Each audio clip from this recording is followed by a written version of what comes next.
Magnets, crystals, pyramid. Magnets, crystals, pyramid.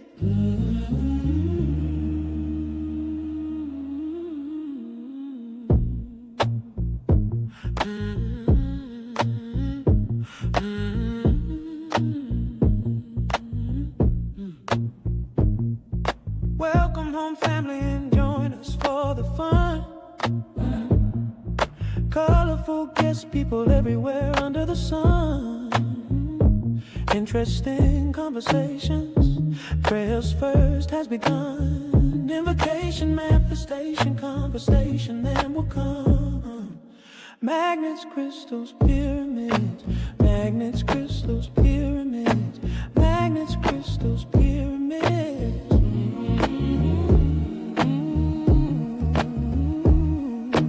Magnets, crystals, pyramid.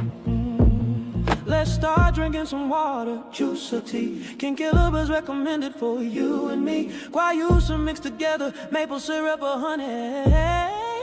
Magnets, crystals, pyramids. Oh, magnets, crystals, pyramids. Oh, magnets, crystals, pyramids.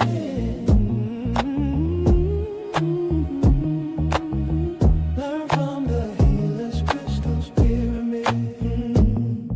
Learn from the healers, the artists, the seers, authors and teachers, dissolving your fears. Workshops of wisdom, the circle is wide. Plant medicine whispers, the planets align. All magnets, crystals, pyramid. Oh, magnets, crystals, pyramid. Oh, magnets, crystals, pyramid. Oh,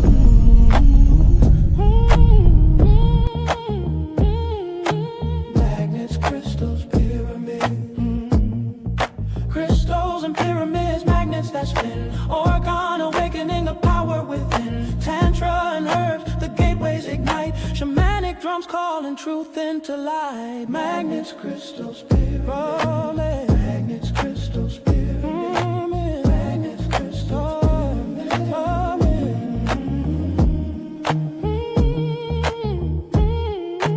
magnets, crystals, pyramids. Psychedelics painting vision so bright. Planetary activists guarding the night. Awareness expanding the cosmos in view. Higher vibrations are flowing through you. Magnets, crystals, pyramids. Hey. Magnets, crystals, pyramids. Oh, magnets, crystals, pyramids. Oh,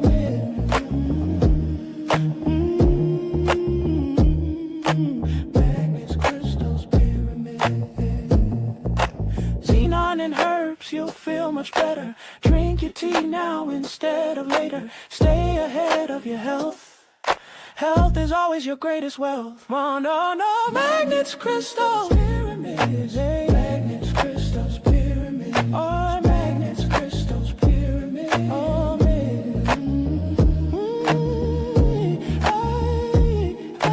magnets, crystals, pyramids. Mad science fun, tear the blast. Experiments under the sun. Sacred fire, prayers begun. Success and happiness, your destiny has come. Magnets, crystals, pyramids. Yeah, magnets, crystals, pyramids. Oh, magnets, crystals, pyramids. Oh,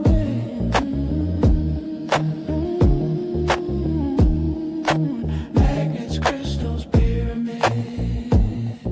Learn from the healers, the artists, the seers, authors and teachers, dissolving your fears. Workshops of wisdom, the circle is wide. Plant medicine whispers, the planets align. Oh, magnets, crystals, pyramids. Yeah, magnets, crystals, pyramids. Oh, magnets, crystals, pyramids. Oh, crystals and pyramids, magnets that spin. Organ awakening the power within. Tantra and herbs, the gateways ignite. Shamanic drums calling truth into light. Magnets, crystals, pyramids. Oh, magnets, crystals, pyramids. Magnets, crystals, pyramids.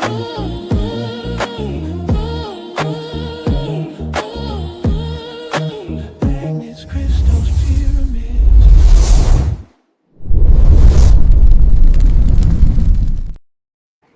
Welcome, everyone. Welcome to Moorish Monday with Abdullah Il Talib Mosi Bey on Magnus Crystals Pyramids YouTube and Moroccan Post Media YouTube. Welcome, everyone. We got a good one for you tonight. All right. Please let people know that we are live and direct. Let them give a shot. Let's shout out on your different social media platforms. Let them know that we are live and direct, that we are in the house. Greatly appreciate you. It's been 1 year, Brother Hank. 2 years. Thank you, Brother Hank. I'm celebrating my 2 year anniversary on this platform. Brother Hank reached out to me in November of 2023 and offered this platform to me. And I have brought about good 40 guests on in a 2-year period. And I'm greatly appreciate that, the opportunity. Don't forget to hit the like button. Don't forget to subscribe if you haven't done so already.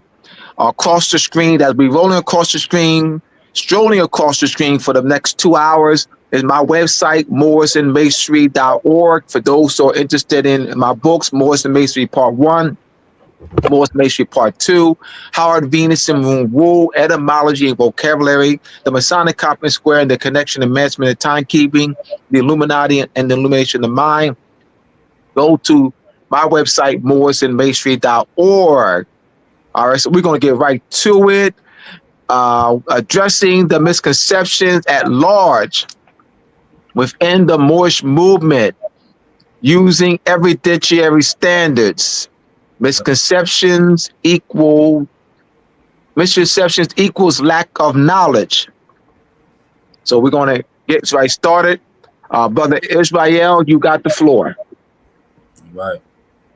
Peace. So we're going to begin with by analyzing these questions. Analyzing the various Moorish nationalization processes in the international law framework of nationality and sovereignty. So again, we're going to analyze the various Moorish nationalization processes in the international law framework of nationality and sovereignty. First question. Does the Moorish nationalization process restore the political and legal frameworks of our Moorish nationality? Second question. Does the Moorish nationalization process restore the political and legal force of our Moorish nationality? Third question.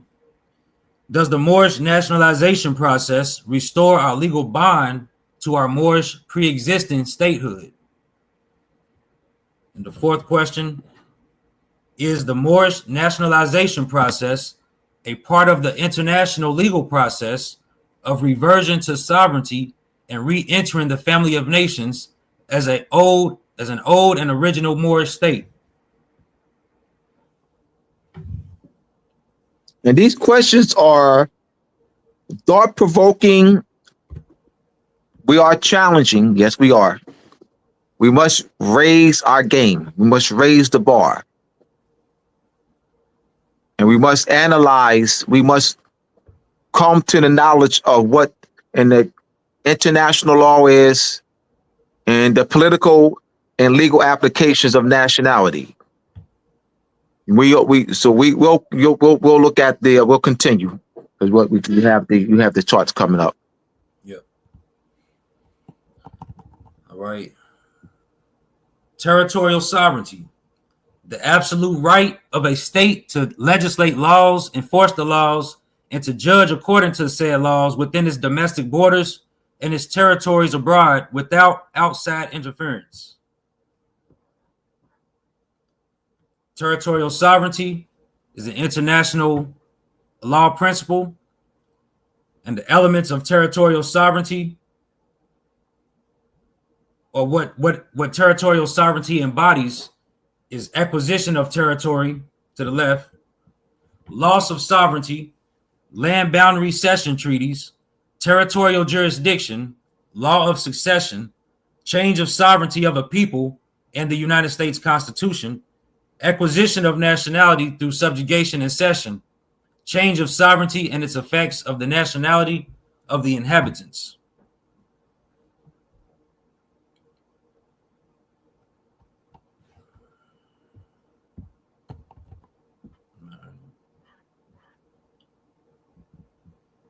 The Sankofa bird. The Sankofa bird originated from the ancient Akan culture of Ghana and means to go back and get it, symbolizing the importance of looking back to learn from the past in order to move forward and build a better future. So we have the image of a Sankofa bird standing with the Moorish fez on, looking back, grabbing the egg, which has Moorish nationality written on it. So the Sankofa bird is looking back to grab his nationality to move forward and build a better future. And it's standing on nationality. Nationality is interrelated to the following principles. Starting at the top and going left. National sovereignty, self-determination, self-governance, national consciousness, national self-consciousness, national pride, national culture, national character, constitutional self-governance, national identity, national name, constitutional identity, the state's identity, sovereign identity of the state.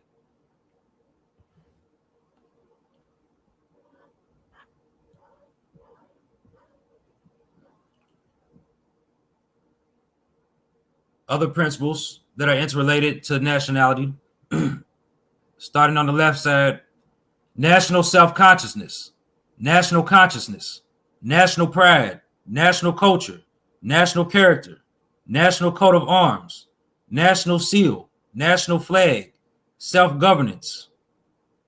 On the right side, from the top, we have national sovereignty, constitutional self-governance, constitutional name, diplomatic protection, treaty protection, consular relations, self-determination, national name, and national identity.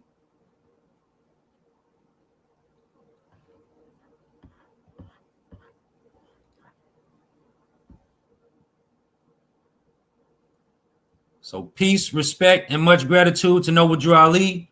From 1913 to 1929, Noble Drew Ali, born Timothy Drew, began the protest and the restoration of our lost Moorish sovereignty no less than a year after the final and official collapse of our Moroccan Empire in 1912 to a French protectorate by restoring the consanguinity and socio-cultural aspects of our nationality as seen in the first two columns of the elements of nationality chart below. We have not, as of this day, December 1st, 2025, restored the political and legal framework aspects of our nationality as seen in the last two columns in the elements of nationality chart below. However, many of us conscious Moors have been active in the works of continuing the protest by teaching our people who have been stripped of their national identity by Spain, France, Portugal, Dutch, Netherlands, Sweden, and England/Great Britain, and who were later transferred to the hands of the United States via land boundary cession treaties for the purpose of continuing, maintaining, and managing the colonization of our Moorish lands and the subjugation of our Moorish people by labeling them as Negro, Spanish language, colored French language, and Black, Germanic, and English language in the United States Census Bureau.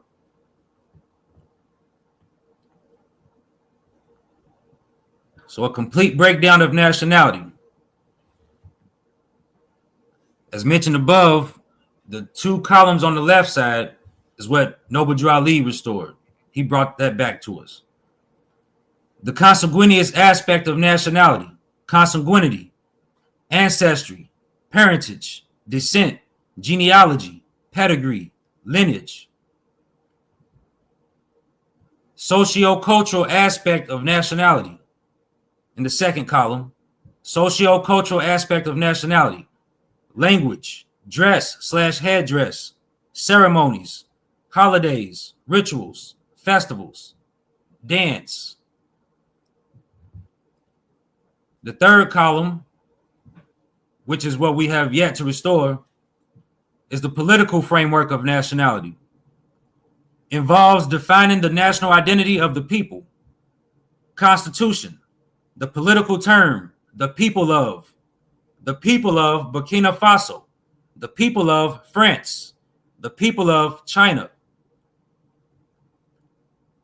The fourth column is the legal framework of nationality, which has yet to be restored. Involves the legislation and execution of nationality laws, jus sanguinis, jus soli, and naturalization.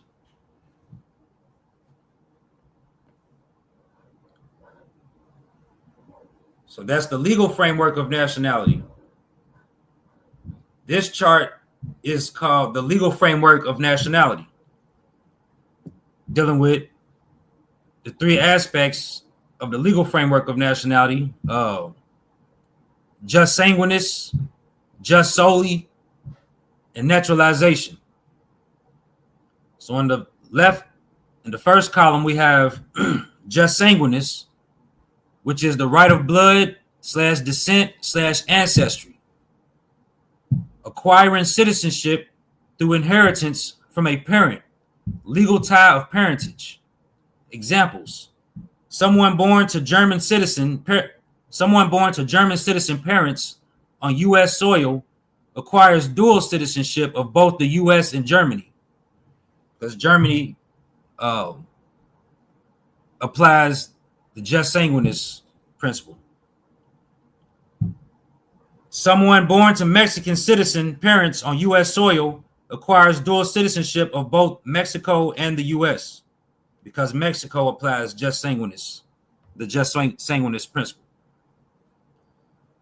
Someone born to Nigerian citizen parents on Russian soil acquires citizenship of Nigeria because Nigeria applies the jus sanguinis legal principle.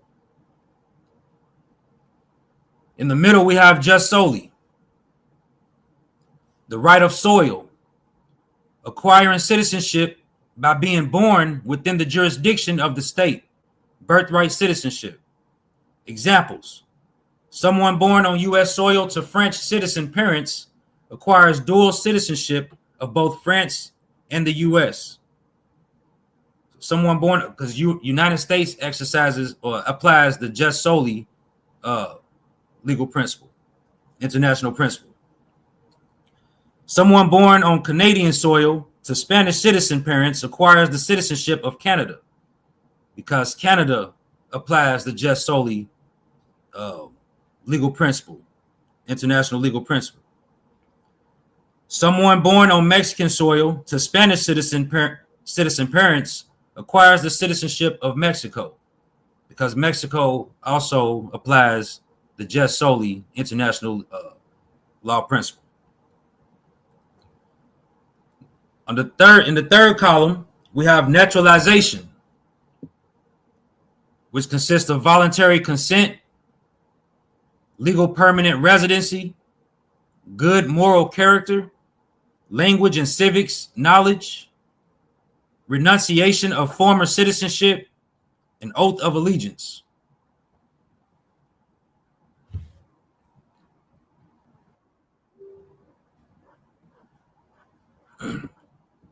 What does misconception mean, and what are the dangers? So misconception, the word misconception itself is a noun, and it means a false opinion. We have the prefix mis dash, meaning bad or wrong, plus the prefix con dash, meaning together with, plus the root word kapir, meaning to take, from the pi root cap, K-A-P dash, meaning to grasp. False opinion. The word false is an adjective, meaning deceptive, deceitful, pretend, mistaken, see fail. See the word fail. The word fail is a verb, meaning be unsuccessful in accomplishing a purpose. From Latin, fallere, to trip, cause to fall. Devan traces it to pi root, meaning to stumble, from Sanskrit,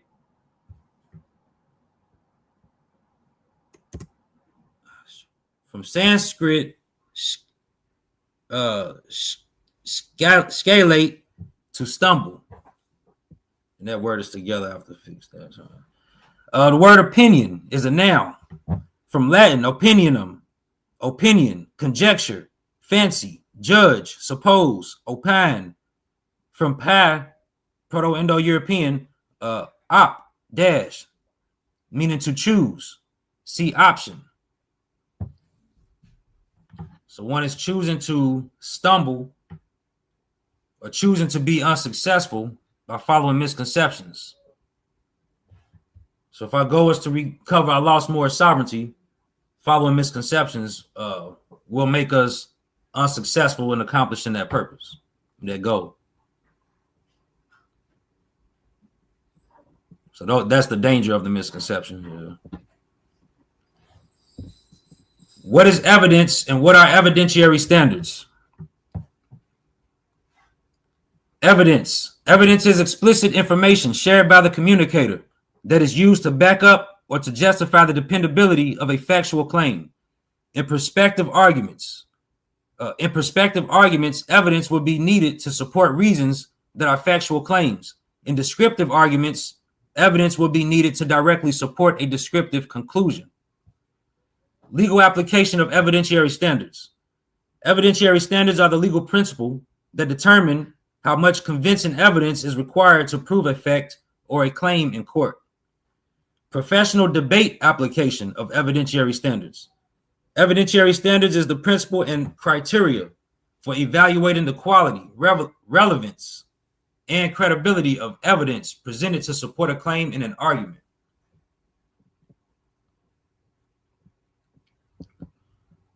This is a book. The title of the book is Asking the Right Questions, A Guide to Critical Thinking, the 11th edition, by M. Neil Brown and Stuart M. Keeley. And this is the table of contents for Chapter 8 and Chapter 9 of this book. Chapter 8, How Good is the Evidence? Intuition, Personal Experience, Case Examples, Testimonials, and Appeals to Authority, page 92. The Need for Evidence, page 93. Locating Factual Claims, page 94. Sources of Evidence, page 95. Intuition as Evidence, page 96. Personal Experience as Evidence, page 97. Case Examples as Evidence, page 98. Testimonials as Evidence, page 99. Appeals to Authority as Evidence, page 100. Using this critical question, page 102. Your academic writing and evidence, page 102. Practice exercises, page 103, and sample responses, page 104. For Chapter 9, How Good is the Evidence? Personal Observation, Research Studies, and Analogies, page 106. Personal Observation as Evidence, page 106. Research Studies as Evidence, page 107. General Problems with Research Findings, page 108. Generalizing from the Research Sample, page 112.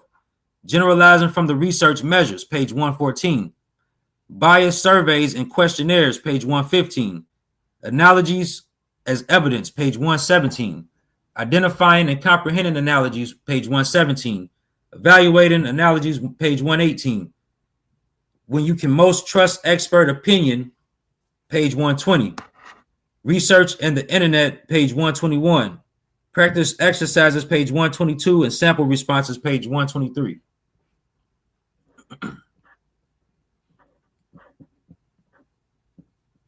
So this is from Chapter 8, Sources of Evidence.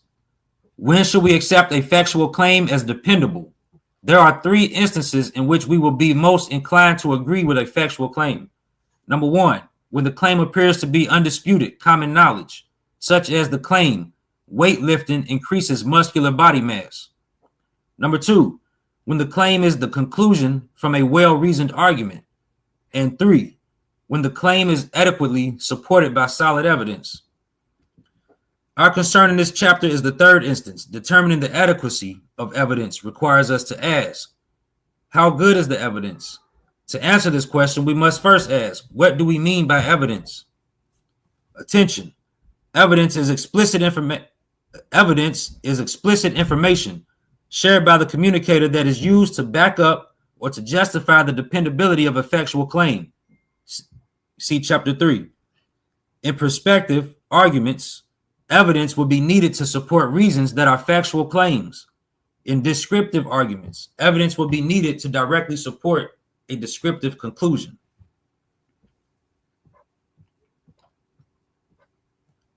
The quality of evidence depends on the kind of evidence it is. Thus, to evaluate evidence, we first need to ask, what kind of evidence is it? Knowing the kind of evidence tells us what questions we should ask. When used appropriately, each kind of evidence can be good evidence. It can help support an author's claim, like a gold prospector closely examining the gravel in her pan for potentially high quality ore. We must closely examine the evidence to determine its quality. We want to know the major kinds of evidence: intuition, personal experiences, case examples, testimonials, appeals to authorities or experts, personal observations, research studies, and analogies. Does an author's evidence provide dependable support for her claim? Thus, we begin to evaluate evidence by asking, how good is the evidence? Always keep in the back of your mind that no evidence will be a slam dunk that gets the job done conclusively.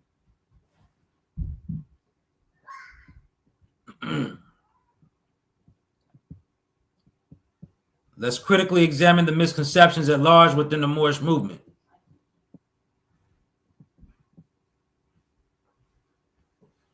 Number one, misconception at large. The Moors established the United States federal government for themselves, and they established the state governments for the Europeans. The evidence we have to address the misconceptions: Articles 1 and 2 of the 1783 Definitive Peace Treaty between United States and Great Britain, the Federalist Papers of 1787 through 1788 by John Jay, delegate of New York, James Madison, delegate of Virginia, and Alexander Hamilton, delegate of New York. Also, U.S. constitutional minutes, roll call for quorum. This is due process. Constitutional debates of 1787, U.S. constitutional ratification minutes, and the signatory page of the U.S. Constitution.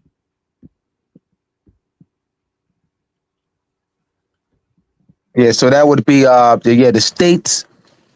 12 of the 13 states had held ratification conventions in 1788.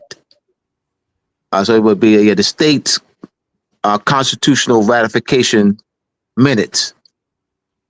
Rhode Island was the only state that didn't hold a ratification convention. Rhode Island ratified in 1991. So that'll be put there the states constitutional ratification minutes. We have U.S. Yeah, the states. The states. States. There were the states constitutional ratification minutes. Yes, the 13 original states, and in this case it was 12. The Rhode Island ratified in 91, and so nine of the 12 states, which was a requirement for a quorum, nine of the nine had to ratify it. So signing the Constitution did not bring it into force. There's quite a few conscious Moors are not aware of this. Looking at Article 1 and Article 2 of the 1783 Definitive Peace Treaty between Great Britain and United States. Now, conscious Moors have, and I was one of them, the misconception, they'll start with 1774, 1775, the Continental Congress. And so the conscious Moors have been taught to place themselves into those frameworks. So what we've been doing is providing the evidence and really examining the entire process. Mm-hmm. And what conscious Moors have been, and it's been so let's look at there. In Article 1 of the Definitive Peace Treaty, King George III acknowledges each of the states, 13 states, to be free, sovereign, and independent states. He also relinquishes the territories that are outlined in each of the 13 county charters to each of the 13 states respectively. What I mean by that? Let's go to the construction. United States Viz, and all 13 are named. The VIZ, Viz, is Latin for namely. In Article 1 of the Definitive Peace Treaty between Great Britain and the United States, King George III, His Britannic Majesty, acknowledges United States Viz. It doesn't read United States by itself. It reads United States Viz. All 13 are named. What does that mean? That construction, which means that with that construction, and all 13 are named after Viz, is that he's treating with them individually. He's relinquishing, King George III, His Britannic Majesty, relinquished the territorial boundaries that laid out in the New York, New Jersey County Charter to New York State. His Britannic Majesty relinquishes the territory that's laid out in the Maryland County Charter to Maryland State. That's what that means. That's what that means. That's what that construction means. People versus Godfrey, the New York State Supreme Court case, it states that United States did not acquire any territorial rights in that treaty. Let's once again go to the construction. It reads United States Viz, not United States. Now, if it read His Britannic Majesty acknowledges the United States to be free, sovereign, it doesn't read that. That's not the construction. It reads United States Viz. So United States did not acquire any territorial rights through that treaty. Each of the states did. That's why. Also in the Articles of Confederation, you'll see Viz. So there's two places where I've seen United States Viz, all 13 in name. I've only seen them in 2 documents. I didn't say they're only in 2 documents. So I know people. I gotta. All right. Well, Abdullah said that they're only in 2 documents. No, I never said that. I said I've only seen. See? Them in 2 documents. That's the Articles of Confederation and Perpetual Union and Article 1 of the 1783 Definitive Peace Treaty. Article 2 of the Articles of Confederation and Perpetual Union, each state shall retain their sovereignty, freedom, and independence. The delegates of the 13 states signed the Articles of Confederation and Perpetual Union in 1781 as it was ratified. It was drafted in 1777, ratified 4 years later. And there's dynamics that took place that why it took so long to ratify it. We have nothing to do with that.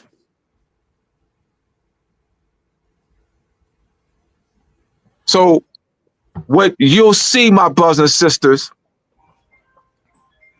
that conscious Moors don't know this. There hasn't been any study. That's all right. Let me speak to myself. Let me speak for myself. I didn't know this. I never studied this. There was no studying on my part. This, to thy own self be true. To thy own self be true. I didn't study it. I parrot. Abdullah, how did you come about claiming? How did you come about the claim, Abdullah, that 35 Moors was at the United States Constitution Convention in 1787? Abdullah, how did you come about making the claim that we, the people of the United States, are the Moors? Abdullah, how did you come about making the claim that the Moors are the founding fathers and drafters of the United States Constitution? Abdullah, how did you come about making those claims? I parried it, not through no study. That's not studying, that's parroting. To thy own self be true. We have to elevate. I am challenging y'all. I am challenging. I'm challenging. Yep. I am challenging all of y'all to use evidentiary standards. Do not use an Abdullah Bay. I am challenging you. Do not do an Abdullah Bay. Do not do an Abdullah Bay of old. Do Abdullah Bay of now, but not an Abdullah Bay of old. Be clear. All right, be clear. The Abdullah Bay of old parried it with no study. The Abdullah Bay of now ain't parroting anything.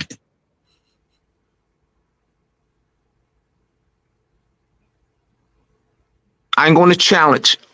I'm not afraid to challenge. This is for our children. I'm doing it for the children.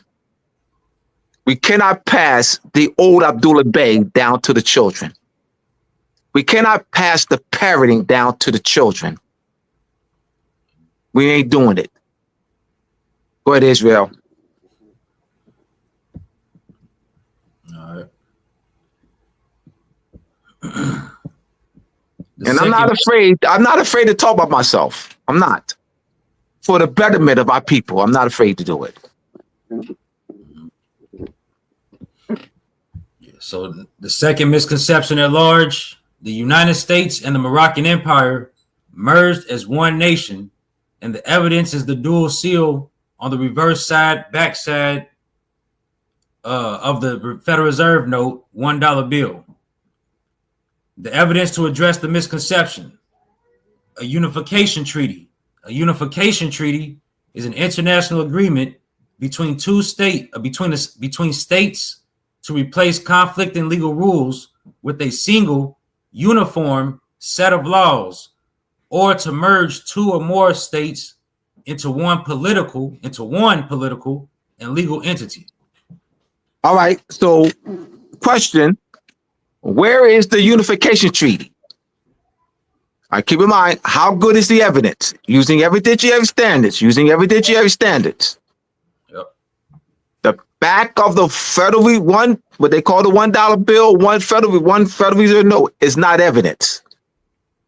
Are we clear on that? Come on now, let's use evidence. Walk with me, my brothers and sisters. You can pull it out 1,000 times. I don't care how many times you pull it out. I don't care how many times you pull it out. I don't care. The pyramid. Under the pyramid, it reads the Great Seal. You can do all that dance. You can do an Abdullah Bay. You can do the old Abdullah Bay. You can do. I put it out hundreds of times. You can do the old Abdullah Bay all you want. You can pull it 1,000,000 times. I pull out hundreds of times. As long as we clear that that's not evidence. As long as you can pull out 100 times, 1,000, 1,000,000 times. I don't care. As long as we clear that is not evidence. The evidence would be a unification treaty. When we clear that's not evidence. All right. We were taught as we were presenting it as if it's evidence, as if it's a unification treaty. The unification treaty is the evidence. So you would have a unification treaty, and you would have something that would symbolize that a unification treaty is in place. So if a unification treaty were in place, which is not, then the back of the Federal Reserve note will serve as a commemoration, not evidence, a commemoration of a unification treaty, not evidence. As long as we clear. As long as we clear. So where's the unification treaty? Abdullah, you dumbass. The Treaty of Peace and Friendship. Oh, no. You just said it. You said hold on. Say it again. You said what? I'm a dumbass. I got you. What? You said what? They said what treaty? Treaty of Peace. Oh, stop there. And Friendship. Oh, so it's not a unification treaty. All right. Oh, we don't need to read it. No, there ain't no reading it. You don't need to read it. The topic. Just read the top. What type? All right. What type of treaty is it? Come on. Let's come on. We can't do the Abdullah. We can't not do the old Abdullah Day. No. Let's read it. Let's read the type of treaty. Treaty of Peace and Friendship. Stop there. Full stop. Full stop. It doesn't read the unification treaty between the Moroccan Empire and the United States. It doesn't read that. It must read that at the top. They indicate what type of treaty. Look at the treaties. What type of treaty? It'll indicate at the top what type of treaty between what entities. It ain't all that, my brothers and sisters. It's not all that. I'm demonstrating to you. It's not all that. All right. What's the problem? What's going on? What's the problem? Idling, idol God worshiping. It's idol God worshiping. It's Israel. It's called idol God worshiping. Mm-hmm. And I got to do it, brother. I apologize. I got to do it. It's not called studying. It's called idol God worshiping. Meaning we idol certain people. And what if they say, because we idol them. We don't challenge them. Fact checking, ain't none of that. It's idling. That's the problem. That's the idol. We got to kill it. We got to eradicate it. We cannot pass it down to our children. We cannot pass this down to our children. It's idol God worshiping. We got to call it like it is. That's what it is. That's what's going on. It's going on in this Moorish movement. It's going in those who unclassified nigger color black. That is our greatest downfall. We got to kill that. It's the idol God worshiping complex. That's what it is. Yeah. I am not afraid to challenge. I am not afraid to challenge y'all. I'm doing it for the children. I don't want the children to be like us. I don't want the children to be like us. The idol God worshiping. We got to kill it. We have to eradicate it. All right, go ahead, Israel. It's because that it's important that I address that point, because we must address what's going on psychologically in Israel. Yeah.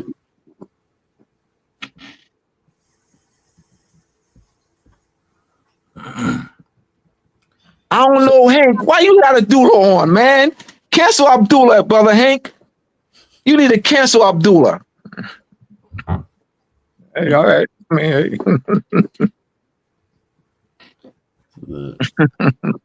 Number 3, the third misconception at large. Individual Moors can invoke the 1836 Peace and Friendship Treaty between the United States and the Moroccan Empire.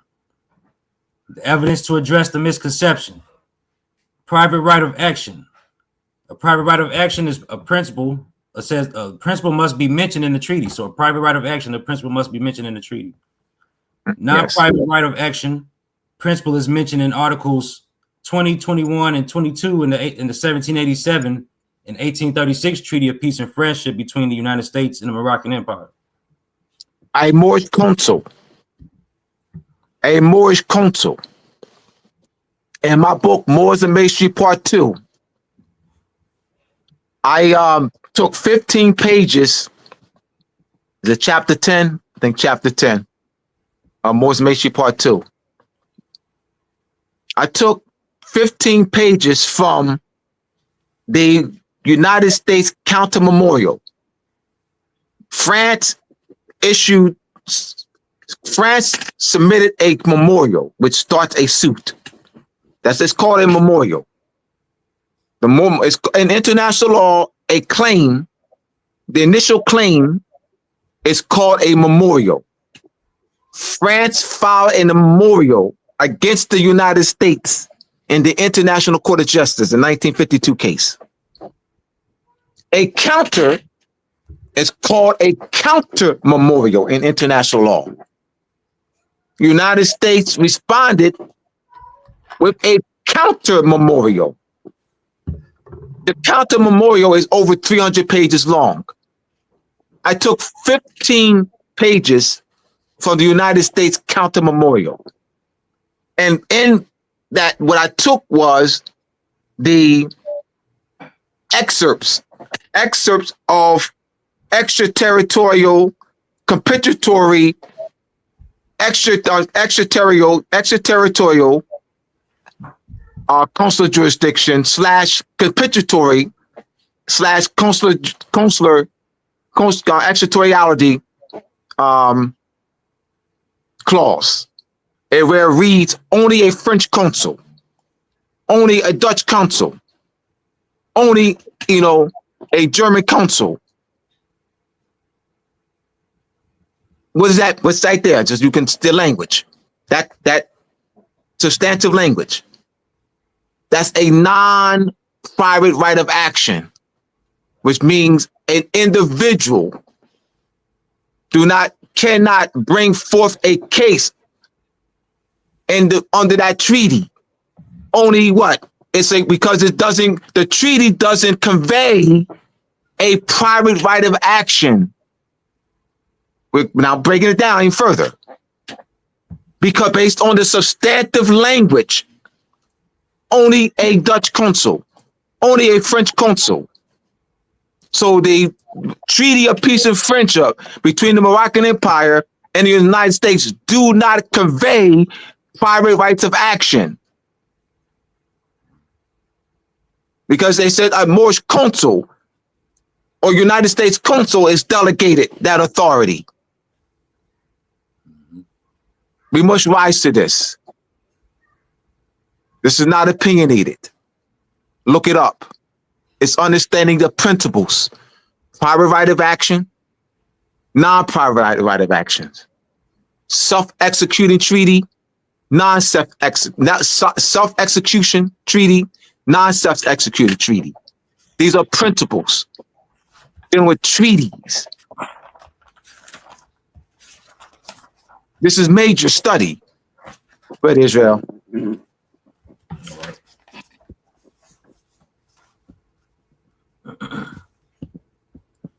Number 4, fourth misconception at large. The United States became, in other words, transformed into a corporation in 1871 via an act of Congress, namely an act to enforce the provisions of the 14th Amendment to the Constitution of the United States and for other purposes, aka the Ku Klux Klan Act. The evidence to address the misconception. Critical thought questions. Is the United States Corporation of 1871 the same as the United States with the vested powers mentioned in Article 1, Section 1, Article 2, Section 1, and Article 3, Section 1 of the 1787 United States Constitution? Or 1789 Constitution. Another critical thought question.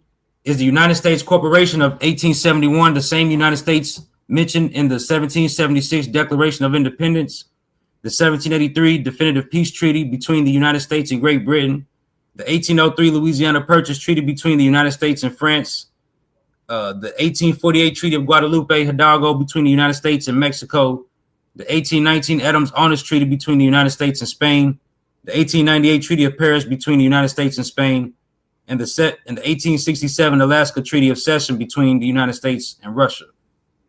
All right, so we have what's called the vesting clause. The vesting clause. Invest means inalienable, fixed, inherit. The vesting clause. Congress is a creature of the Constitution. You have the vesting clause, and there's a Supreme Court case that brought about the separation of powers doctrine, which comes out of the Supreme Court. The separation of powers doctrine, which is based off the vesting clause. So, article where it says the judicial power, the United States legislative power is vested in Congress. United States executive power is vested in the President of the United States of America. United States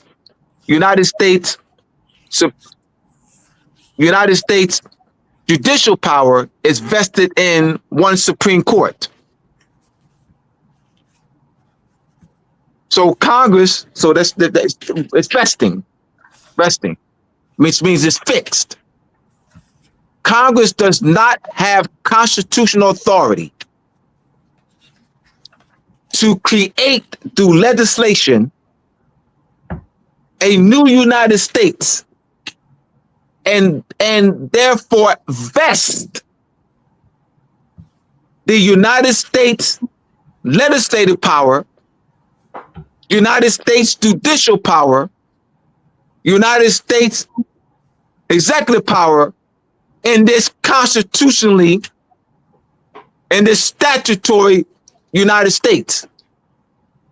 It ain't all that, my brothers and sisters. It ain't all that. It's understanding principles, which these concept Moors don't have. We're in quicksand. We got to get out of quicksand. We're in quicksand. I mean, not on a solid foundation, lacking the knowledge of principles. So therefore, they can't think proper. They don't, meaning they don't go to the Constitution, Israel. Look, Act of Congress, 1871. Look, Israel, in 1913, United States. Yeah, look, Israel. Yeah, there has the Delaware. Yeah, state of Delaware. See, United States is paid in the state of Delaware. You know, here's the here, look, United States. Here, Israel. Yeah, Florida. All right, they do all that. What do I do? Go right to the vesting clause.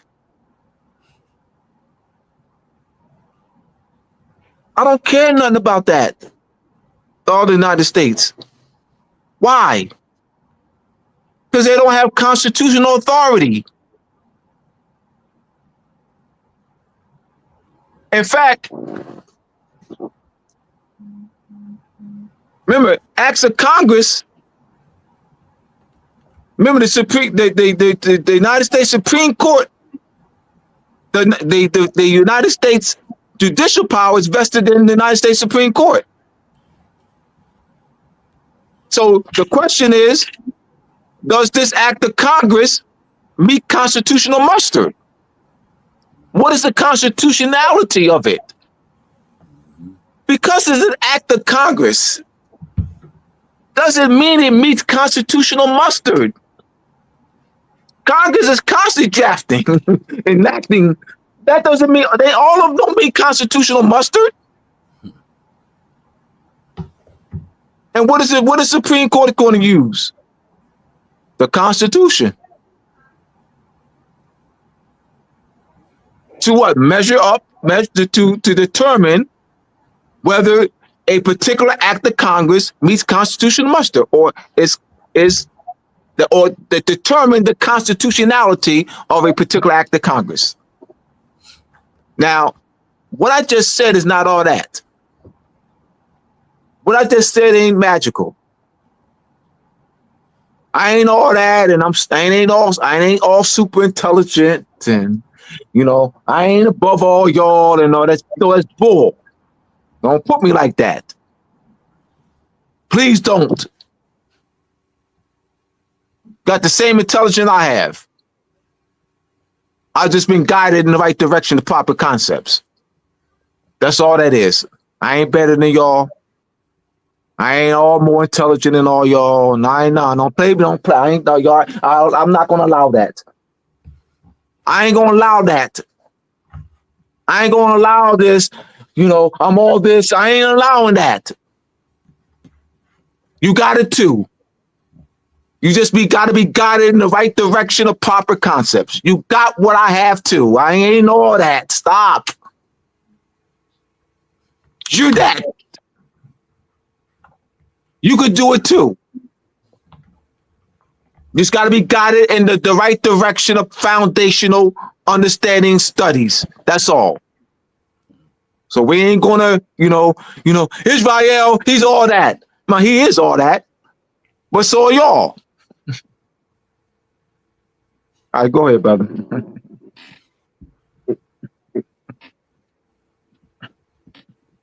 All right.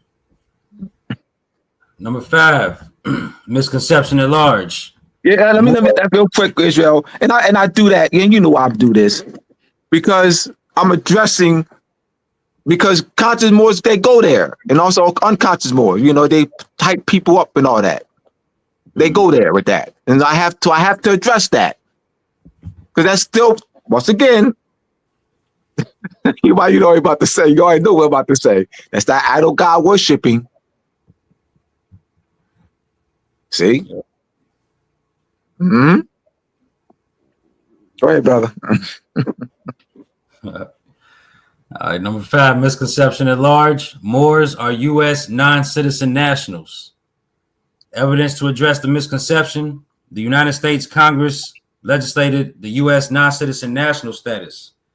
The foundational groundwork for the establishment of the U.S. non-citizen national status was a result of the 1898 Spanish-American War, wherein Spain loses the war against the U.S. and cedes its territorial sovereignty to the United States via 1898 Treaty of Paris between the United States and Spain, i.e. Cuba, Puerto Rico, and Guam was ceded, and the Philippines was sold to the U.S. for $20 million. All right, so the source of law, for the U.S. non-citizen national political status is not the legislation. That's not the source of law. The source of law is territorial sovereignty. The source of law is the international principle known as territorial sovereignty. Not this legislation ain't the source of law. All right. Why was Congress? Let me break it down. You know I can. Why was Congress able to do legislation create this U.S. non-citizen national status, political status? Because based on the international principle of territorial sovereignty, which means that deals with the state which that gains or acquires territorial sovereignty gains control over the territory. That's one of the elements. Another element, the state that has control over the defined territory also has control over the inhabitants. See? That's not United States. They ain't got nothing. That ain't United States. That's governed by international law, principle of territorial sovereignty. United States acquired territorial sovereignty through the treaty, 1898 treaty with Spain. And in one of the clauses in the treaty, where it reads, United States can determine the status of the inhabitants. But that's a principle of territorial sovereignty. So as a result of United States acquiring territorial sovereignty via the treaty, United States Congress legislated a new status for the inhabitants, United States non-citizen national. That's an inferior. Come on, Conscious Morris, walk with me. That's an inferior status. Oh, you want to be that? I thought y'all what? The people of the land. That's an inferior status. That's through legislation.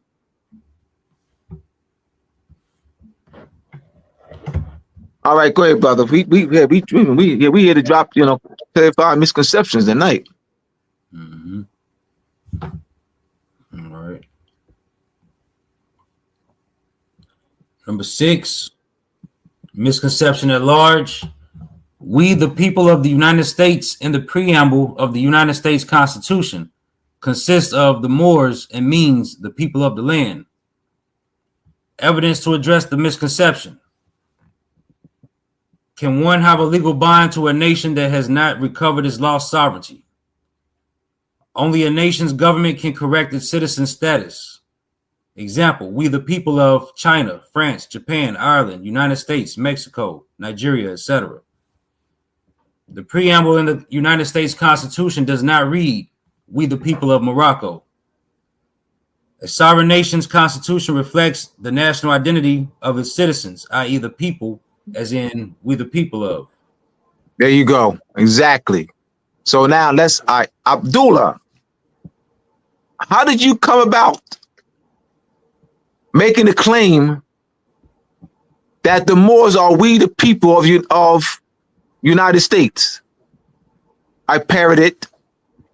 No study now. No studying. It's called parroting. And I guess I was like y'all and like a lot of our people. I was, to thy own self be true. Caught up in the idol God worshiping. So I ain't no special nobody. I ain't no special beyond. I was like y'all too. The idol God worshiping. I was caught up in that. The admiring. That's why I reject that. Don't say because Abdullah said. Where that's coming from. Where I get that from? What am I doing? When I say don't say it because Abdullah said. What am I doing? I don't want y'all to be like I was. I don't want you to be like I was.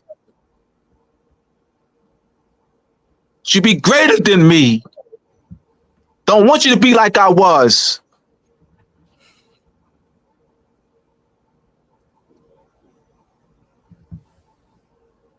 Okay, brother. I got to do it, brother. I apologize. I got to do it.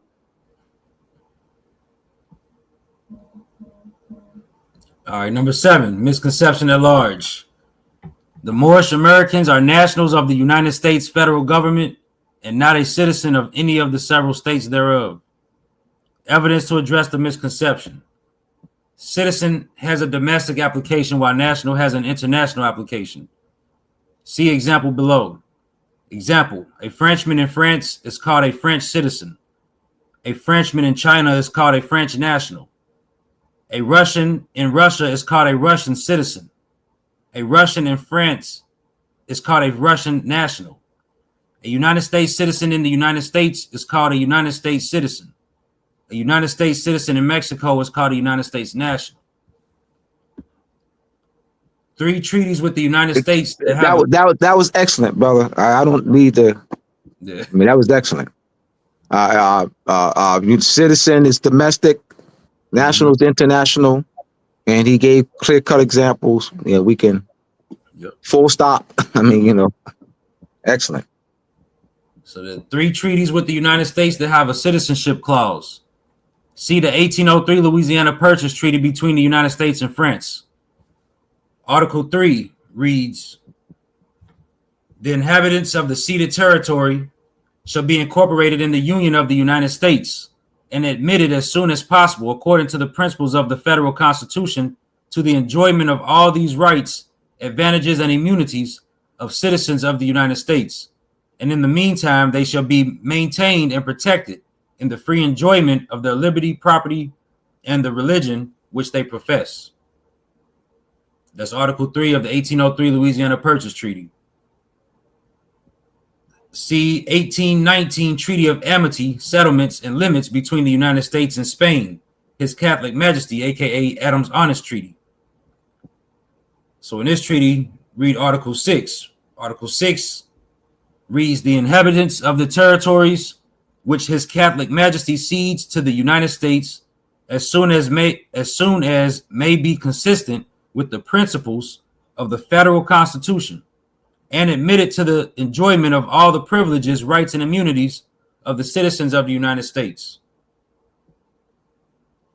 And also see 1848 Treaty of Guadalupe Hidalgo between the United States and Mexico. Article 8.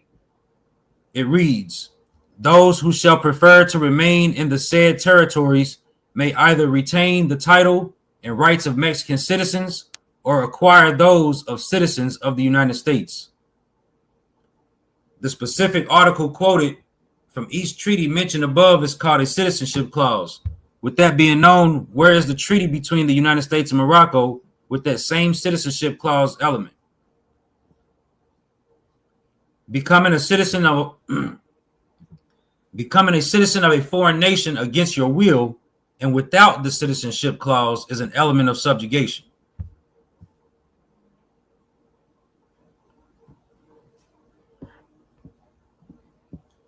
So number 8, misconception at large. The word citizen refers to corporations, and the word national refers to flesh and blood beings of the land. Evidence to address the misconception.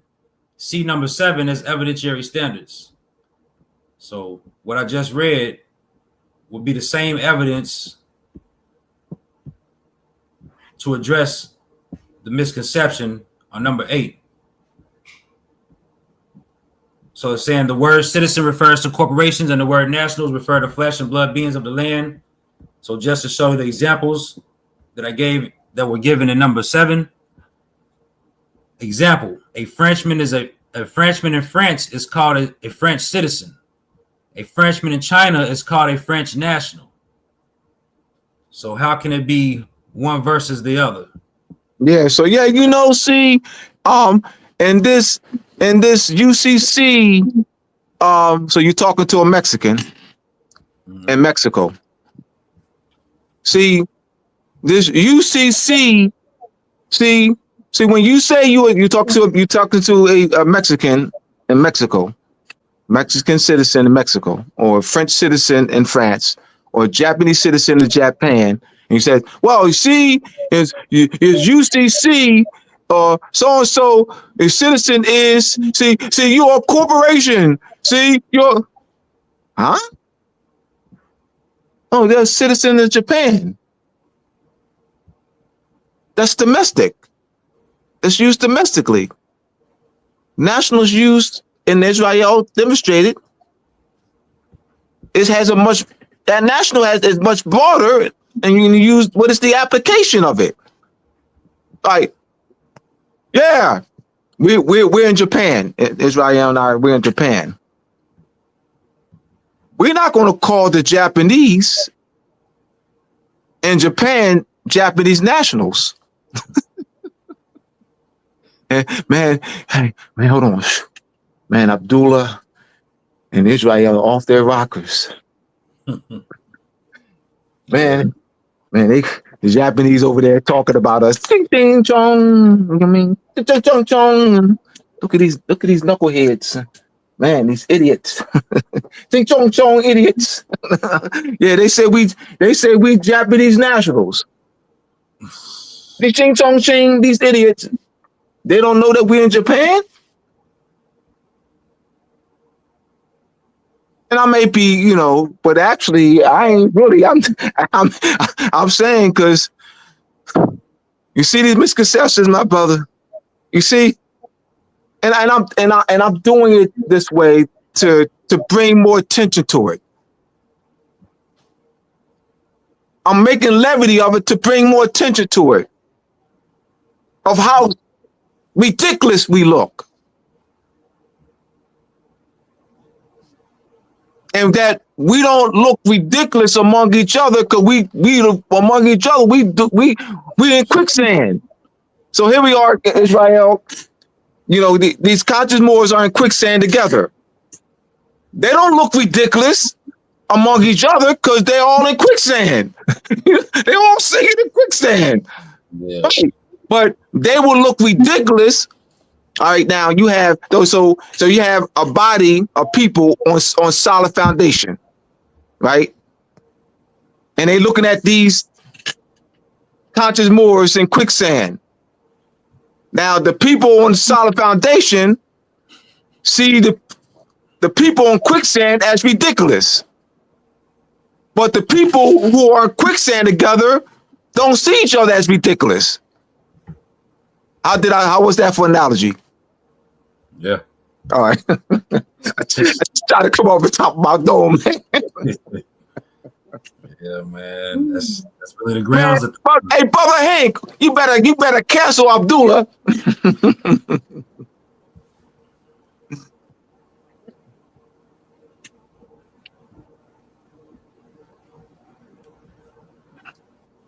Hey, brother Hank loves what I'm doing. Shucks. Yeah. So look, number 9, misconception at large. 35 Moors, along with 20 European sons, established the United States Constitution as a beacon light to stop the 100 years of war between Moors and European colonists. Evidence to address the misconception. See number 1 as evidentiary standards. So we go back to number 1 to address the misconception for number 9. And the evidence to address the misconception for number 9 is Articles 1 and 2 of the 1783 Definitive Peace Treaty between the United States and Great Britain, the Federalist Papers of 1787 and 1788 by John Jay, delegate of New York, James Madison, delegate of Virginia, and Alexander Hamilton, delegate of New York, the U.S. Constitutional Minutes, roll call for quorum, the Constitutional Debates of 1787, 12 of the 13 original states' constitutional ratification minutes, and the signatory page of the U.S. Constitution.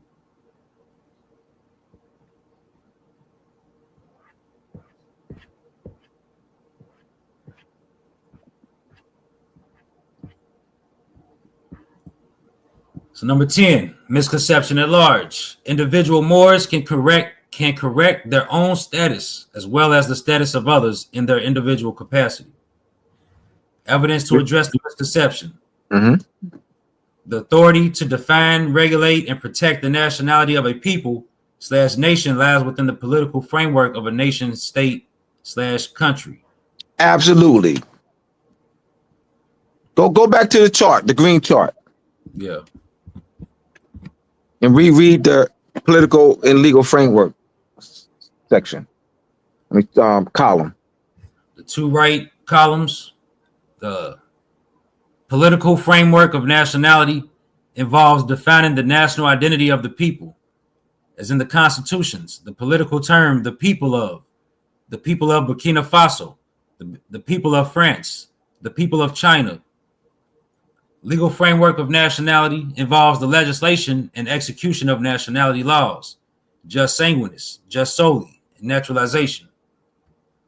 So how can an individual do it without outside of government structure? That's a big time misconception.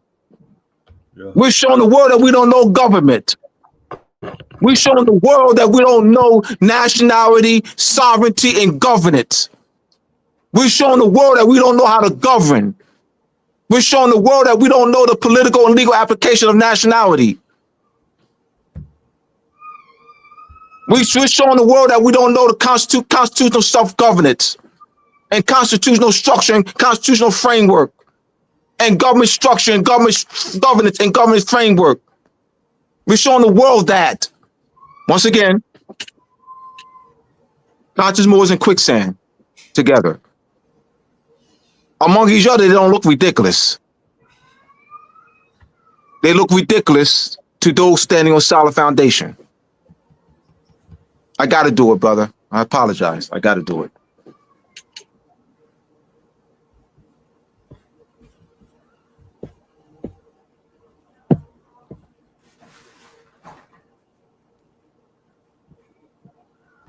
So also other evidence to address the misconception.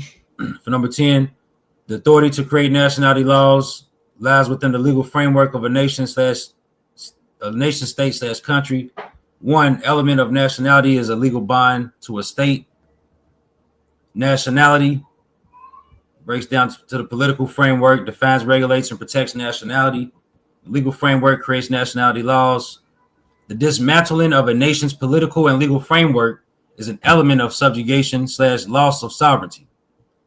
The loss of sovereignty terminates the legal bond / link element to one's previous state because the conquering power will place the conquered people into their political and legal framework, redefining the nationality of the conquered people. The remedy to subjugation is the international law principle known as post-millennium recovery of lost sovereignty.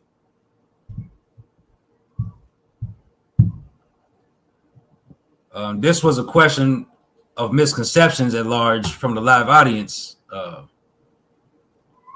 Live audience question: are Moors stateless? The answer is no. Why? Moors have been under U.S. subjugation for more than 200 years. Evidence: Moors have U.S. birth certificates, which denotes citizenship. Elements of citizenship are 1, legal bond, 2, rights and duties, 3, state jurisdiction, and 4, diplomatic protection. The status of a stateless person is distinguished from the status of a subjugated people. The word stateless, having no legal bond to any state and therefore no obligations to, nor any protections received from any state. Yeah, so exactly. You broke it down. Mm-hmm. Subjugation, the legal process of acquiring territory through force or conquest, which involved a victorious state firmly establishing its control and formally annexing the conquered territory. There is / are no contracts that anyone can sign to be placed under or into subjugation.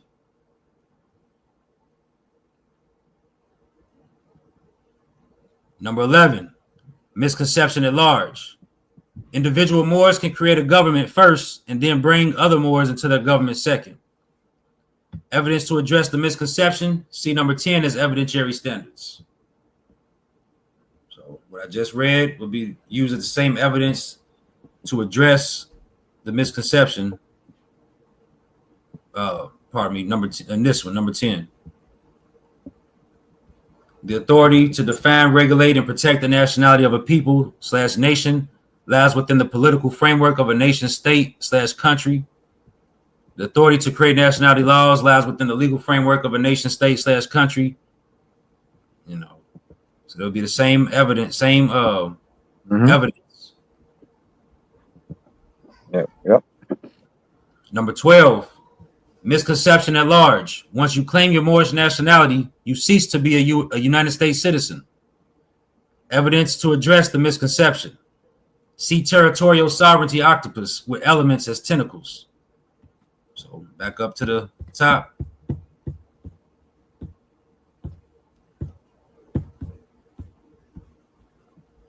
Territorial sovereignty embodies acquisition of territory, loss of sovereignty, land boundary cession treaties, territorial jurisdiction, law of succession, change of sovereignty of a people, and the United States Constitution, acquisition of nationality through subjugation and cession, and change of sovereignty and its effects of the nationality of the inhabitants.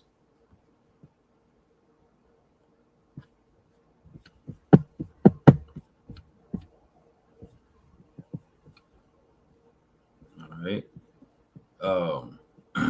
See the land boundary cession treaties, i.e. 1783 definitive peace treaty between the United States and Great Britain, 1803 Louisiana Purchase Treaty between the United States and France, 1848 Treaty of Guadalupe Hidalgo between the United States and Mexico, 1819 Adams Honest Treaty between the United States and Spain, 1819 Treaty of Paris between the United States and Spain, 1867 Alaska Treaty of Cession between the United States and Russia.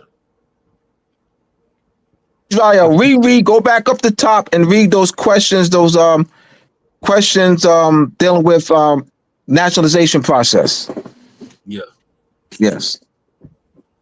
That question does the claiming more one claiming their Moorish nationality, does one cease to be a United States citizen, Right. or note that legal bond with the United States is broken. All right. Read those questions again. So does the Moorish nationalization process restore the political and legal frameworks of our Moorish nationality? Does the Moorish nationalization process restore the political and legal force of our Moorish nationality? Does the Moorish nationalization process restore our legal bond to our Moorish pre-existing statehood? Is the Moorish nationalization process a part of the international legal process of reversion to sovereignty and re-entering the family of nations as an old and original Moorish state? This is awesome, brother. This is awesome. So how we doing this? Yep. It flows. If one were to cease to be a United States citizen, this would mean one is no longer in the United States political and legal framework / jurisdiction. Also, it would mean that one is protected by their mother home country's political and legal framework or another country's political and legal framework. Principle. I mean, you're given principle. Mm-hmm. But we can bring an international jurist on, and we'd be right in step. No, because they know this. I mean, they ain't in no quicksand. Shucks. Yeah. So we got number 13, misconception at large. Moors can correct their denationalized, dehumanized, and subjugated status as Negro, colored, and black by simply going into any United States court and declaring their Moorish nationality. Evidence to address the misconception. If one is in a position to think or know they are not being recognized by their nationality, that is an element of subjugation, the real problem, triggering international law. Therefore, to remedy subjugation, one must use international law, such as post-millennium restoration, recovery of lost sovereignty. See political question doctrine. The judicial branch of government cannot hear any cases that which deal directly with issues that the Constitution makes the sole responsibility of the executive branch and / or the legislative branch. Awesome. Principle. Yeah. So areas of subjugation is what the executive branch on land or the legislative branch.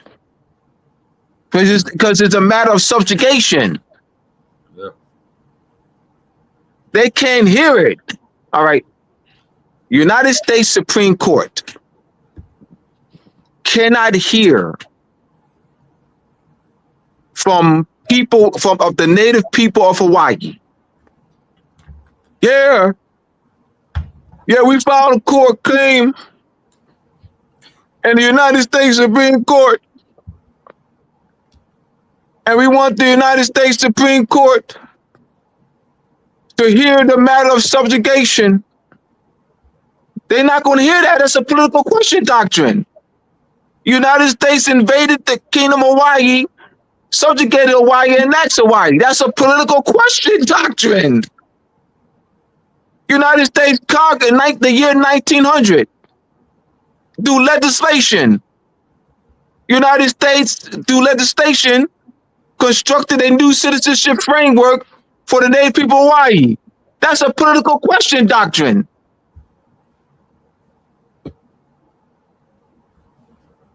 It ain't all that. And we ain't so super intelligent.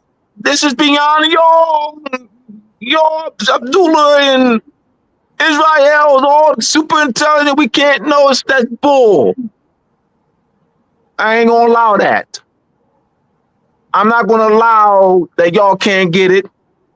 I ain't gonna allow y'all to play this godship game on us. I ain't allowing it. This is foundational, basic principles. Is that what it is, Israel? They've been indoctrinated for 1 year or whatever, 5 years or 10 years, how long they've been we're more conscious with misconceptions. That's all that is. Yep. This ain't beyond them. And we ain't going to allow it.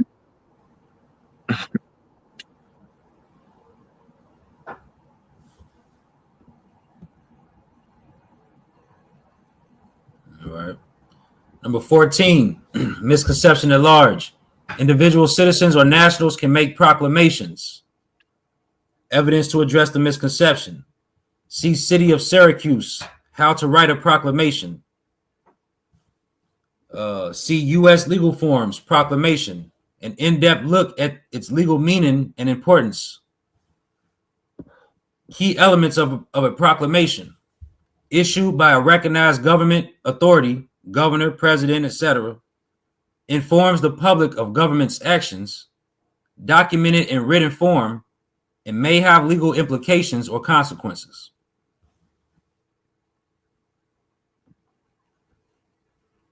So, individual citizens or nationals can make proclamations. Yeah, we addressed the misconception using the elements of a proclamation.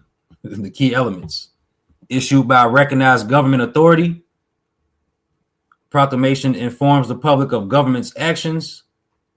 A proclamation is documented in written form, and the proclamation may have legal implications or consequences.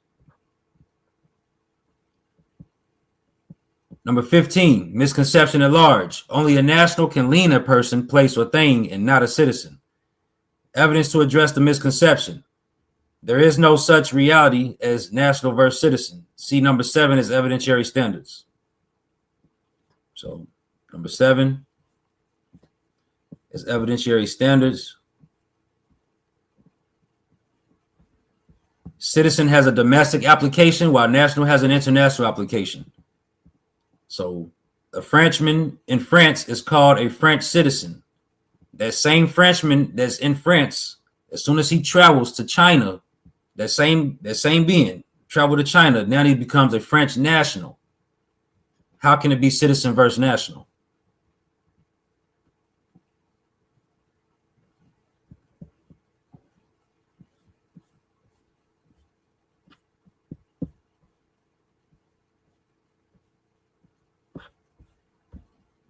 All right. Number 16, misconception at large. The current war we are in is nationals versus citizens.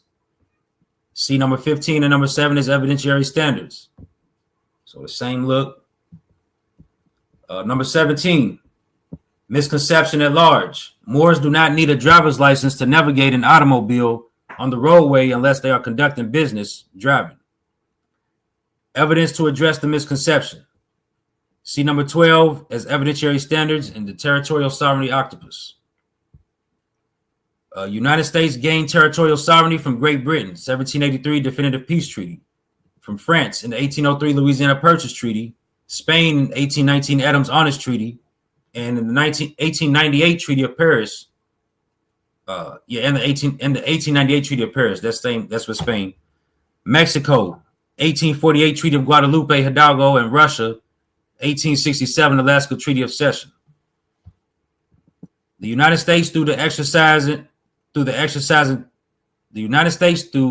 exercising territorial sovereignty, legislated law, i.e. created statutes for a driver's license needed while driving or traveling by way of navigating automobiles on the public roadways.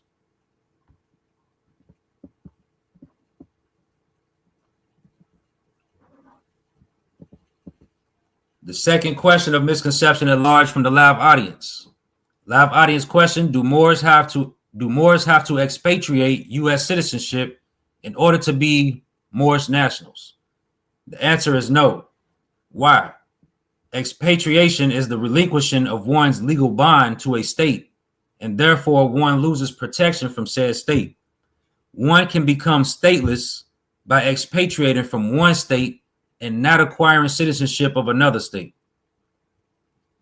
Evidence defining the words expatriate, repatriate, subjugation, reparation, and post-millennium.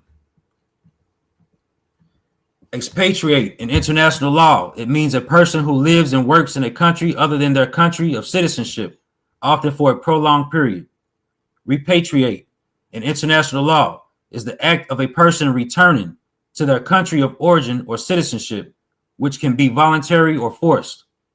Subjugation in international law means the acquisition of territory by conquest followed by annexation, a process that was once considered a valid means of acquiring sovereignty.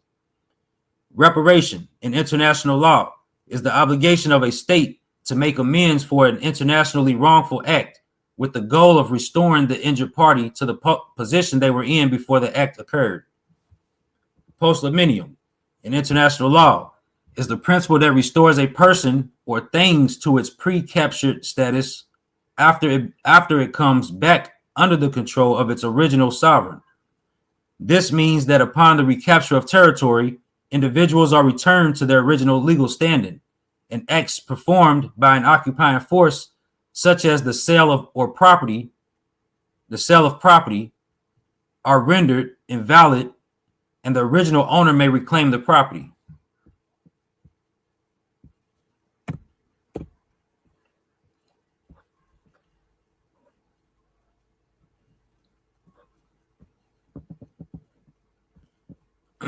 Misconception at large. Number 18, misconception at large. Moorish Americans are recognized as government.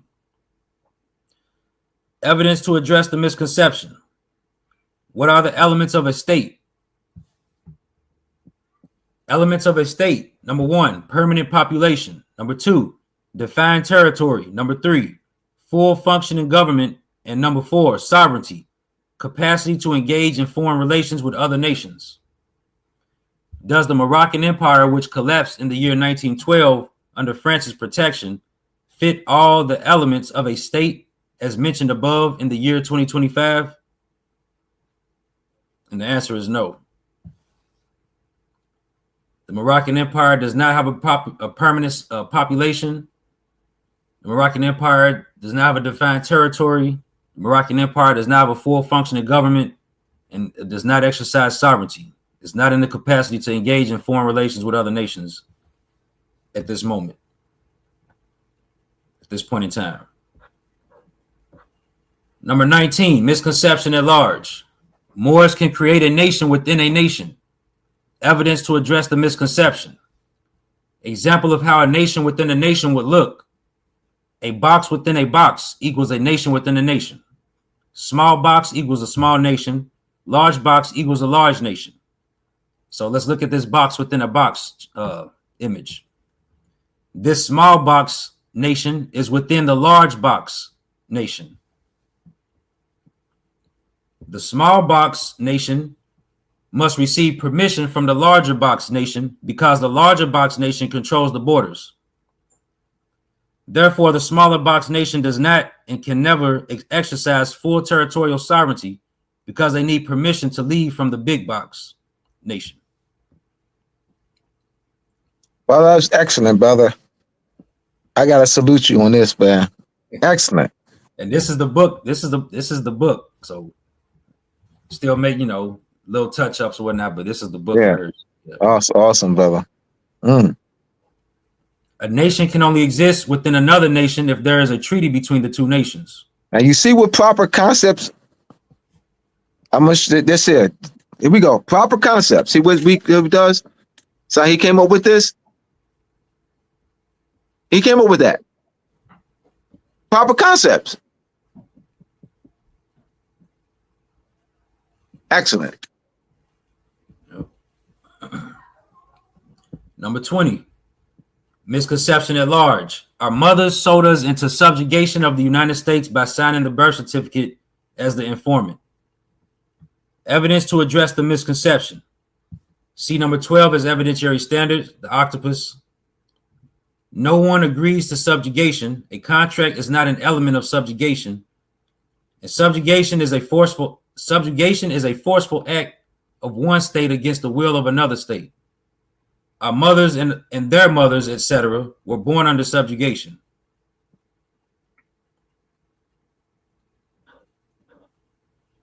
The third question of misconception at large from the live audience. Live audience question. Does the Pan-American Private International Law Code of 1928 give protection to Moorish Americans within the Americas? The answer is no. Why? The Pan-American Private International Law Code of 1928 does not define, regulate, nor protect the nationality of a people as it has no jurisdiction to do so. Evidence. See Article 1 in the Montevideo Convention, which reads, the state as a person of international law should possess the following qualifications. A permanent population. B, a defined territory. C, government. And D, capacity to enter into relations with other states. And you also have, we're going to add that to this, the principle of territorial sovereignty. So the principle of territorial sovereignty, where the state that's exercising territorial sovereignty has control over the defined territory as well as the inhabitants.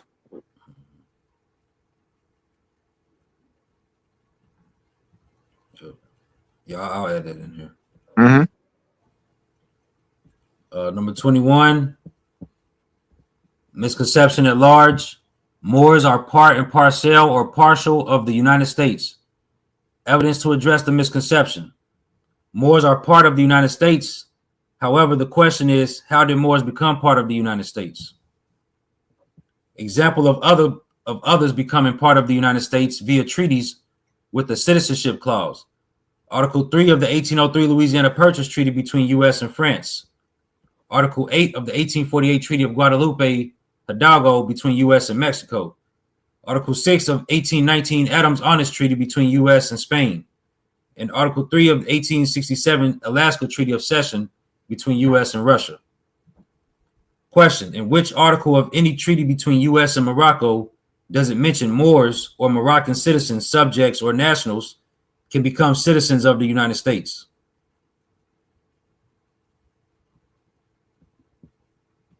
And the answer is nowhere in those treaties does it mention it.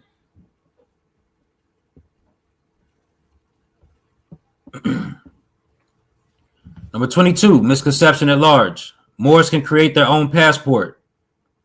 Evidence to address the misconception. Passports are established by Congress/Parliament. Passports are protected by the issuing state. Example: German passport created by laws of Germany.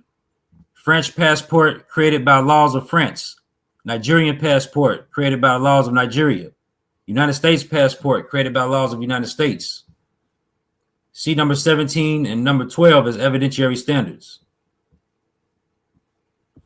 So we go to number 17.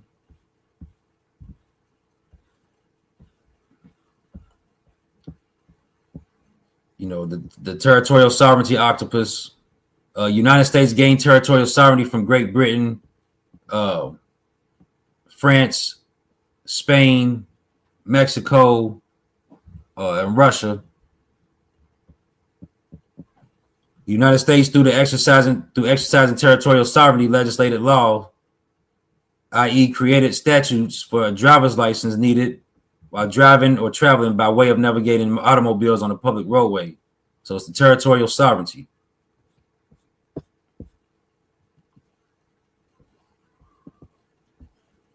So the nation is exercising territorial sovereignty. The nation that has territorial sovereignty is the nation who can create a passport.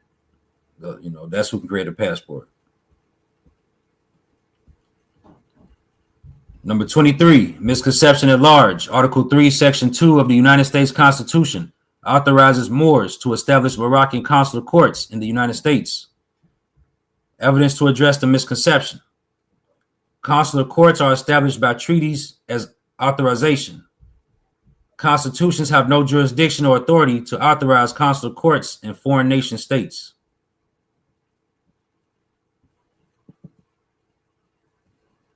So constitutions have no jurisdiction or authority to authorize consular courts in foreign nation states.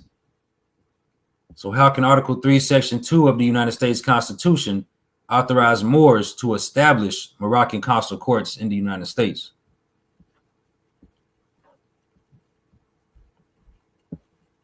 All right. So number 24, misconception at large. Nationals are sovereigns. So they don't follow the same laws, rules, regulations, etc. as citizens. Evidence to address the misconception. Different types of sovereignty. Divine sovereignty, most ancient form of sovereignty, vested in a religious head, example, the Pope. Royal sovereignty, vested in a house, example, House of Saudi or the House of Windsor or king/queen via succession. Popular sovereignty, most modern form of sovereignty, vested in the people of a nation state, i.e., we the people of. Critical thought questions. If a national is a sovereign, what type of sovereignty do they exercise? Is it 1, divine, 2, royal, or 3, popular? What type of sovereignty? Awesome. What type of sovereignty is exercised by an individual?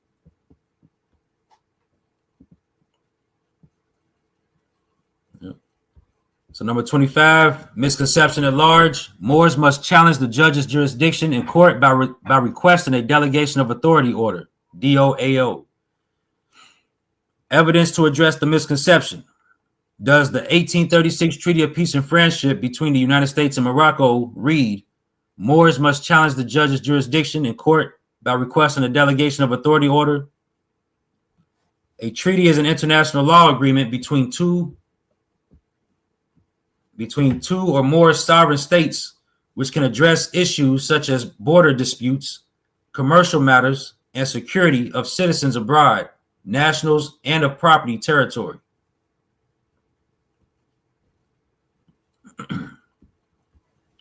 Number 26, misconception at large. The etymological meaning of the word education means to train like animals.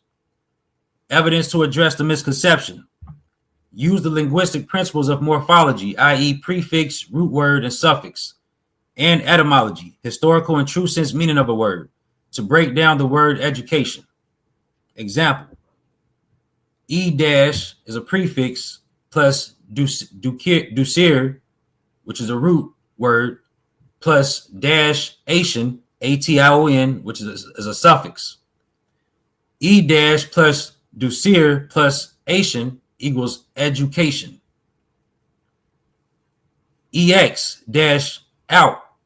Ex- means out. That's a prefix meaning out.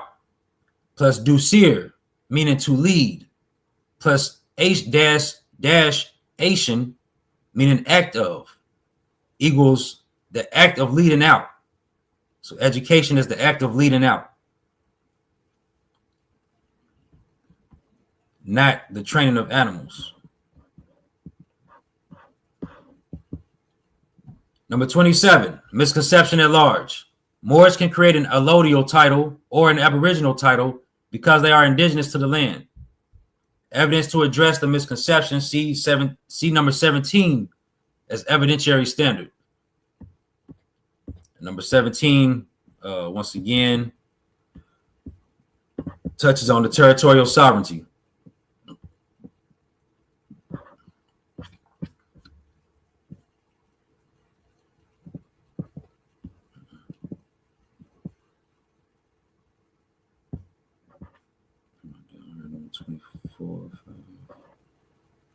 All right. What am I? Number 26, 7. All right. Pardon me. Number 28, misconception at large. People who are labeled as Negro, colored, and black are considered to be stateless. Evidence to address the misconception. See number 10 and question from audience number 1 as evidentiary standards. So number 10.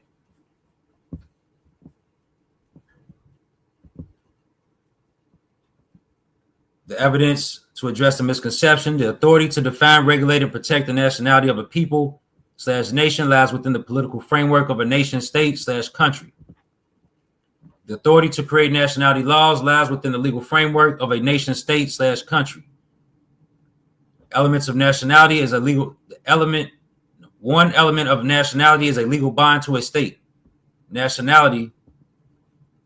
Political framework of nationality defines, regulates, protects nationality. The legal framework creates nationality laws. The dismantling of a nation's political and legal framework is an element of subjugation / loss of sovereignty. The loss of sovereignty terminates the legal bond / link element to one's previous state because the conquering power will place the conquered people into their political and legal framework, redefining the nationality of the conquered people. The remedy to subjugation is the international law principle known as post-millennium recovery of lost sovereignty.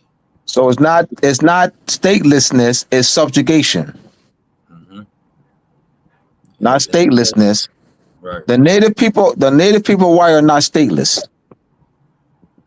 The native people of Hawaii have been subjugated under the United States. Now they're not stateless.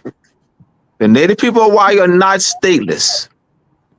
United States subjugated Hawaii, Kingdom of Hawaii, and later annexed her.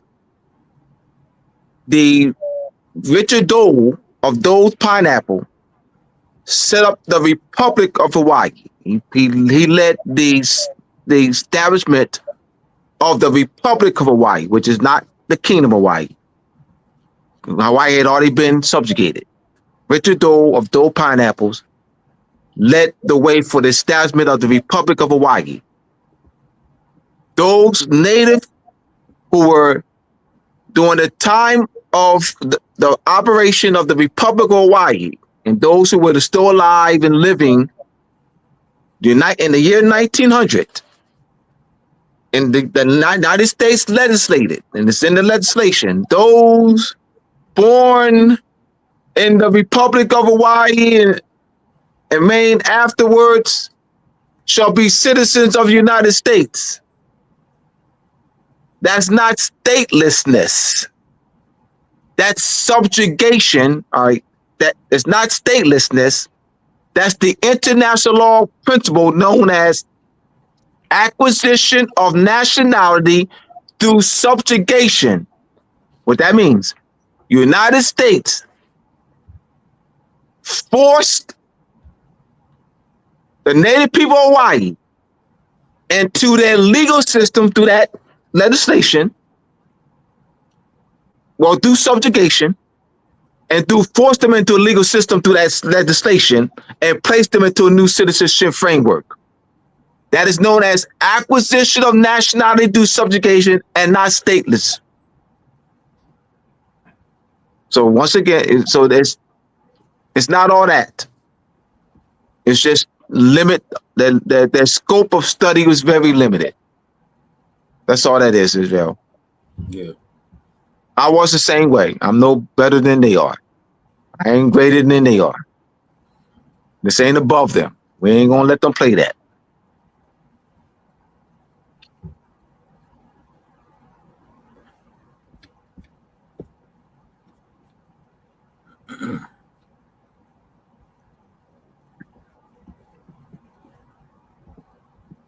Yeah, we ain't letting them play. We ain't gonna let them play no idol god worship on us. Yeah. So number 29, these are the last two, 29 and 30. Number 29, misconception at large. The word Confederacy, as mentioned in the Articles of Confederation, refers to the Haudenosaunee Confederacy. Evidence to address the misconception. Find and read the documents mentioned to answer this critical thought question. Does the Articles of Confederation for the United States or the Great Law of Peace read the word Confederacy as mentioned in the Articles of Confederation refers to the Haudenosaunee Confederacy? Awesome. Woo, man, you shot. I love it. Number 30, number 30, misconception at large. Article 4, Section 2 is the original citizenship clause, which is distinct from the 14th Amendment. Evidence to address the misconception. We the people in the preamble of the U.S. Constitution is comprised of the natural primary citizens of the original 13 states, political, which constituted the United States as a whole and sovereign nation state. Article 1, Section 8, Clause 4 of the United States Constitution grants Congress the authority to establish a naturalization process. Congress established Naturalization Act of 1790 and the 14th Amendment of 1868 as shown below. Pursuant to Article 1, Section 8, Clause 4 of the United States Constitution, Congress established the Naturalization Act of 1790, requires applicants to be free white persons of good character who lived in the United States for at least 2 years. Pursuant to Article 1, Section 8, Clause 4 of the United States Constitution, Congress established the 14th Amendment to bring the denationalized and dehumanized Moors as United States citizens under the brands and labels of Negro, Colored, and Black. See United States Census Bureau at census.gov and Office of Management and Budget Federal Directive Number 15, Race and Ethnic Standards for Federal Statistics and Administrative Reporting. Ooh, that's good, brother. Yeah. We're almost at the 2-hour mark. We have 5 minutes left. Yeah. I don't know what bed you want to. Do we have time to fill 1 or 2 questions? Yeah, we can see what. Yeah, let's see at least 1 or 2, maybe 3. Let me see. Any questions in there already? You see, There's a bunch of silliness in here. I know that. oh man. Let me see. Mm. Somebody said this brother's 100 with facts. All right. I thank you, brothers. This is genius. I agree. This is very needed because Moorish movement I agree. saturated with misconceptions. You already know that. Lessons are exposing the frauds in the movement. We still have people selling sovereignty packages. I agree. Let me see. Moors are prime. Are Moors protected by the U.S. Constitution or Moorish Treaty? All right. Protected by the U.S. Constitution. We haven't regained our lost sovereignty. Are the native people of Hawaii? Are the native people of Hawaii protected by the United States Constitution? Yeah. Are the native people of Hawaii protected by the United States Constitution? No, to the hell, no, to the hell, no. Abdullah, you idiot. All right, I may be. Here we go. International law. The native people of Hawaii have been subjugated. United States invaded Hawaii in 1898. Placed the Queen of Hawaii, the United States military, placed the Queen of Hawaii under house arrest in her own palace. She didn't sign jack. She never surrendered. So to this very day, there ain't no surrendering. She never surrendered. United States later annexed Hawaii. Richard Dole of Dole's Pineapple led the way for the establishment of the Republic of Hawaii. The people were already subjugated under the Republic of Hawaii, led by Richard Dole of Dole's Pineapple. In the year 1900, you can look all this up, United States legislated a citizenship status for the native people of Hawaii, forcing that is known in international law as the acquisition of nationality through subjugation. How in the you know what can a conquered population, a subjugated population, against their will, forced into a subjugated, forced into by force into the United States legal system? How we protected by the United States Constitution? Hear me out, please. It's subjugation and not protection. And don't get it confused. So no, no, no, no, no, no, no. They don't know what subjugation is, Israel. They don't know what conquest is. They don't know what discovery is. All right? They don't know what annexation is. They don't know what colonization is.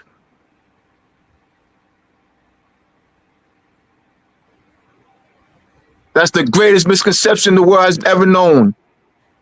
How can a conquered population be protected? It's subjugation. It's not protection. And don't you forget it. So no, we ain't protecting no doggone United States Constitution. We're subjugated. We're gonna let people play with our heads. Got control of our land and natural resources. Still operating under conquest and discovery. The United States acquired the land from conquering powers, and the land is yet to be returned and restored to the native people. We can't let them play with this, we're free, you know what I mean? And, we protect the United States Constitution. It's subjugated. We're being played. I know I sound controversial. So what? So what? All right, I do. All right, and we got to challenge. We got to challenge these misconceptions and not be afraid to do so. So what? I sound controversial. Who cares? We can't pass this down to our children. Israel, I care about the children. Yep. I care about the children. We ain't passing this down. We're not passing these misconceptions down that we just all, 30 of them, and there's more of them. You know what I mean? To the children.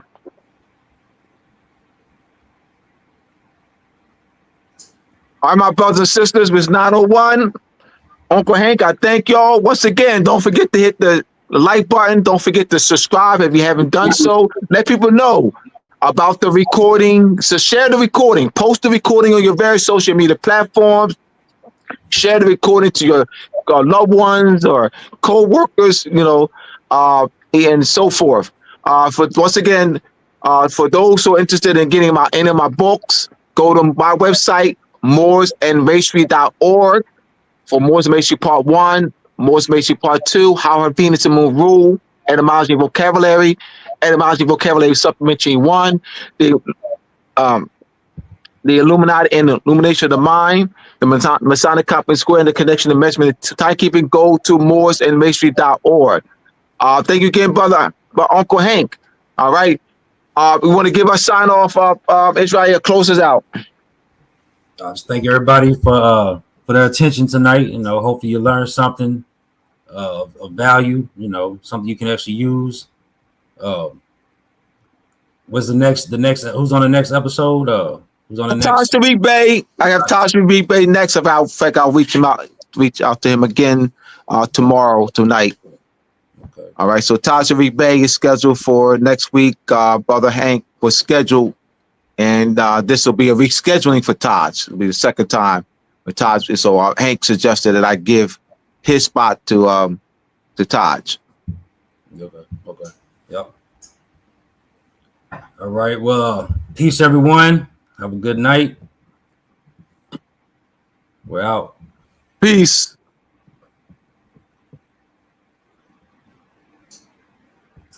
Call him.